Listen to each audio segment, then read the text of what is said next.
Hello everyone, welcome to Global Government News. Today is Wednesday, January 19th, 2011, and I'm Darko. Welcome everyone to part 3 of this news bulletin. I usually ask my new listeners to please visit my website, www.ggnonline.com, ggnonline.com. Alright, we finish up with this article here in part 2, with this Utah, basically it's an NSA fusion center, and it's officially called the Utah Data Center. It says here the facility's role in aggregating and verifying dizzying volumes of data for the intelligence community has already earned it the nickname Spy Center. And it says its really long moniker is the Community Comprehensive National Cyber Security Initiative Data Center, the first in the nation's intelligence community. And what is my first guess? Well, it's going to be used for you and me. That's why it's so big. The government, the federal government is collecting, and the state governments are collecting so much information about its citizens. There's no possible way they can fit it in one city like Washington, D.C., Virginia, or St. Louis, or wherever the hell else it is, Kansas City.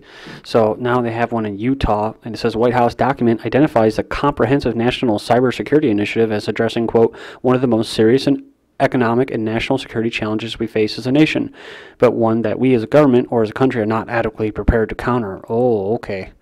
It says Hatch said the Utah was chosen for the project over 37 other locations. Sorry about that. He characterized the Cybersecurity Center as, quote, the largest military construction project in recent history. Here's an important little tidbit besides the propaganda they spit at you up here about creating jobs. The center is designed to be capable of generating all of its own power through backup electrical generators and will have both fuel and water storage. Construction is designed to achieve environmentally significant LEED Silver certification. And why is this, people? I'll give you my other theory about this. Walking through Chicago and seeing these weird little towers and that, and hearing about Tesla-type technology, I believe that the governments are preparing a lot of their infrastructure, even local municipalities like big cities like Chicago and New York, not because they want to go green, not because they feel as if it's the right thing to do, but they're doing it because they know what is coming down the pipeline, which is what? An economic collapse.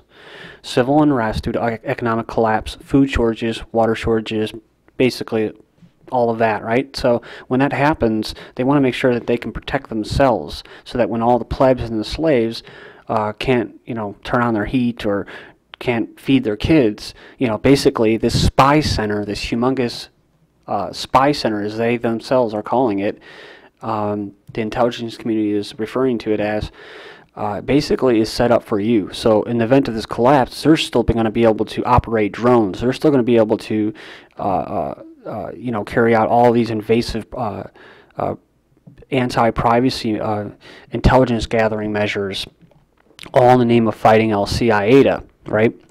So, but yeah, it's pretty crazy, man. It's pretty crazy. He said this will establish our state as one of the leading states for technology. And the other thing, too, I wanted to say is when they call it a spy center, it's funny because I was just listening to another news report about referring to drones spying on citizens in Texas, I believe it was, or no, was it Florida? No, I believe it was Florida, but so yeah, I think it was Miami, Florida, but either way, or Orlando.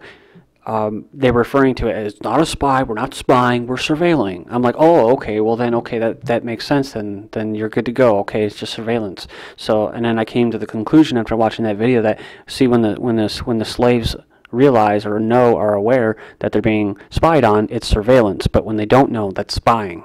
So, now that the slaves know that this building is being built, it should be called a surveillance center, but because the American citizens don't know that this is actually going to be a hub for the entire world, like the Pentagon is like basically the hub, intelligence hub of the global government, right?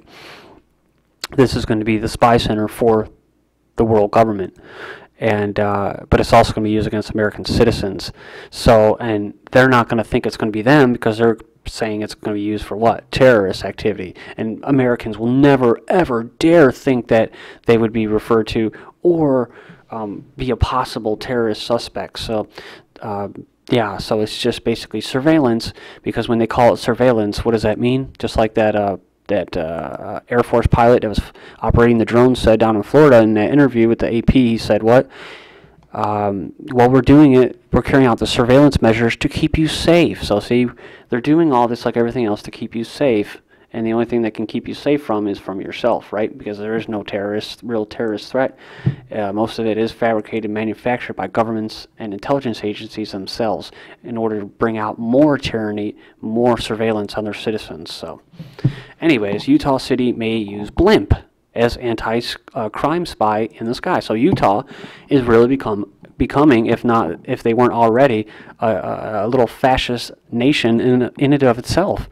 A proposed unmanned floating airship surveillance system is being hailed by city officials in Ogden, Utah, as one way to fight crime in its neighborhoods. Quote, we believe it will be a deterrent to crime. Oh, a deterrent. That's just like those mobile guard towers that they're putting up at Walmart parking lots and near the train stations and that. Oh, it's for a deterrent to crime when it's out and about, and will help us solve crimes more quickly when they occur. It says the airships entail military technology now available to local law enforcement. And you can check my website out, like I said, GGNonline.com. It's www.ggnonline.com. If you scroll down to the bottom of, it's more of a blog, but I call it a website. Either way, it's a blog website. And you go down all the way down to the bottom, to the right-hand side, and you will see a prototype of this high-altitude airship. That's what it's officially called by Homeland Security and the Pentagon, basically, and officially Lockheed Martin. They're the ones that initially designed this thing. So, but they're going to come down here and tell you it's the first of its kind, and they created it. See, oh, Utah Center for Aeronautical Innovation Design is the one that developed it. Well, no, actually, they want to have them all over every state and being funded federally. So, anyways, you can check that out. Here we go. There's the Utah, and surveillance blimp infringes on privacy. And you can check this one out from the Daily Targum. The link will be posted. Gives you a little more in-depth analysis of that. Samsung granted RoboCop patent, and it's pretty scary stuff, man. I mean, good lord. Said Samsung just received confirmation for a patent that describes an unmanned automatic shooting mechanism that is designed to support and replace. See, what do I always say, guys, in my videos? Bring out or eliminate the human element out of security and surveillance, and to a certain extent, governing, right, or governance, which really isn't government at all. So replace security forces in locations such as airports, harbors, nuclear power plants, schools, what else? Football stadiums, basically everywhere else, right? So you can check that out.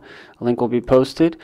Possible extra FBI DHS scrutiny for refusing bag search, says civil rights group. A person who refuses a bag search at transit police checkpoints in the Washington, D.C. subway system and walks away could come under further observation by the Federal Bureau of Investigation or Department of Homeland Security agents once outside the rail system, says a civil rights activist group. So, moving on, TSA now forcing opt-outs to walk through body scanners. So if the experience of a man traveling through Baltimore Washington International Airport last night is anything to go by, the TSA is now forcing people who opt out of the naked body scanners to walk through the machine as part of a psychological ploy to coerce subservience out of their travelers. Supreme Court considers no warrant searches. The U.S. Supreme Court is considering how much leeway police have in entering a home without a warrant. The case Kentucky versus King centers on, quote, exigent circumstances, end quote. These are situations that allow police to enter and search a home without obtaining a warrant.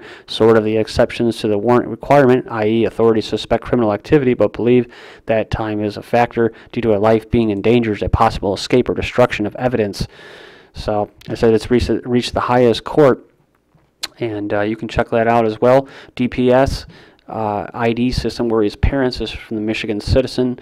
It says here a new security system in Detroit public schools has parents and community members questioning the violation of their Fourth Amendment right to privacy. As of January 3rd, all visitors, including parents, to DPS will have, this is, I believe, the Detroit Public Schools will have to scan their driver's license or state-issued identification to obtain a visitor's pass with a photo ID to enter the school. And said although the system is slated for all schools in district, it is only up and running currently in a few schools, including MLK. And the security officers and staff at King refused to comment to this reporter on how the system works or what database visitors' identification is run through. Airstrikes by drones effective in Waziristan. Insurgents unnerved, disrupted by attacks. Extensive CIA-operated Predator drone strikes against remote hideouts of al-Qaeda, the same people that they're helping to carry out these bombings on. The Taliban and other groups in Pakistan, I like that, and other groups in Pakistan, that's innocent women and children, of course, right, are forcing many insurgents out of Waziristan to other areas. Well, maybe that's what their whole operation was for. Maybe that was their goal. So after the great increase in American drone attacks, we could see very few fighters, particularly foreign militants. Previously, they used to roam around in large numbers fearlessly, like they actually lived in their own country and it was their country. Shopkeeper Aslam Wazir told the Washington Times by telephone. So you can check that out. Here we go. Gunmen torch 14 NATO oil tankers in South Pakistan. And like I've said many times before, if U.S. doesn't pay NATO, basically their convoys will be attacked by the Taliban. And so here we go in Pakistan. That's usually in Afghanistan, but now that we have Marines down on the ground, it is fact, it is out in the light. We do have troops on the ground, Marines in Pakistan. So along with all the, like I said, the drones, CIA drones that are bombing everybody around there. And so it says, actually, let me finish my point here. So I guess basically what I'm saying is they must not have paid off the Taliban, so that's why they get struck. The NATO is known for not paying off the Taliban. That's why their convoys usually get struck and not the U.S., because they pay them off. So just show them the money, man. Israel tested Stuxnet on Iran with U.S. help, says report. U.S. and Israeli intelligence services collaborated to develop a destructive computer worm to sabotage Iran's efforts to make a nuclear bomb, the New York Times reported on Sunday. Now look at this. Iran downs 2 U.S. spy planes outside its airspace. General Ghulam Ali Rashid confirms incident but gives no explanation as to why they were targeted. Next up, 2 injured in school shooting in L.A. And this was actually an accidental accidental discharge. And, of course, it will be exploited, though. U.S. man kills wife, 2 kids, self. This is a growing, to me, I would consider an epidemic and phenomenon, but I think it has to do with the ELFs and mind control and all that other good stuff, right?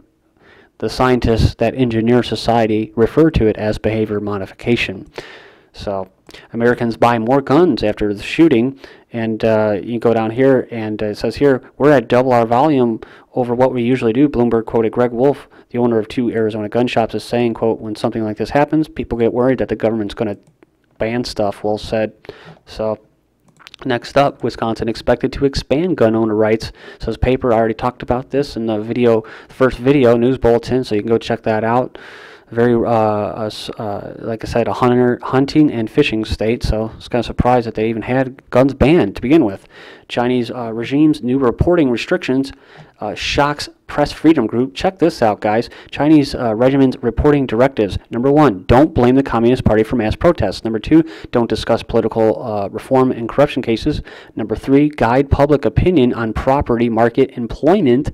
Don't report on suicides resulting from violent forced demolitions. Wow. Limit reports on natural disasters. Why? Because they're unnatural. They're man-made. Next up, South Korea, Japan continue hard line on North Korea. So, Chinese firm to invest in North Korea. Company's $2 billion pledge would mark one of the largest deals. Pact was signed after Yongpyong was shelled. Ooh, look at this. China moves troops into North Korea. South Korean official downplayed the report, saying that it only permits China to come to North Korea's aid in the event of greater stability. Next up, Michael's Chinese-style dictatorship of climatologists. NASA's Hansen prefers rule by decree to fight global warming. So, failure of wind farms and cold weather to cost billions. Parents of dead Mexican teenagers sue U.S. government. 3rd Mexican mayor slain in a week. First U.S. ambassador in 5 years arrives in Syria. Tunisia unity government may not satisfy protesters. Tunisia minister quits new government. Tunisia trade union boycotts new government. Haiti charges return ex-dictator Duvalier. Haiti's president Articide in 1990 was basically ousted by the CIA because the business and military elite didn't like him, and then he was reelected in 2000. And it may be over for Chavez in Venezuela. This is GGN.